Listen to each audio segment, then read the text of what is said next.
So we are going to use this and we are going to cut out this.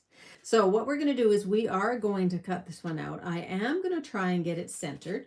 So what I try and do when I'm centering on a piece of paper like this is I have a nice straight edge here and a nice straight edge here. So I try to get the same amount visually because that's all that really matters. You don't need to pull out your ruler and measure this. Well, let's just try. So this is like one and there's some sixteenths in there. I don't really work in sixteenths, or I try not to.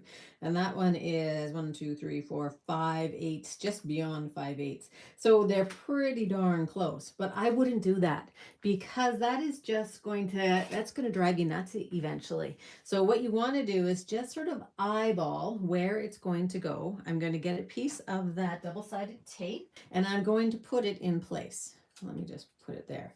Now I'm doing the same thing top to bottom. Now I'm a little bit more on the bottom than I am on the top. So I'm going to move that off of there and I'm just going to try and center it top to bottom. I was looking more side to side. So that is pretty good. Now why I don't worry about the measuring is because these are handmade cards.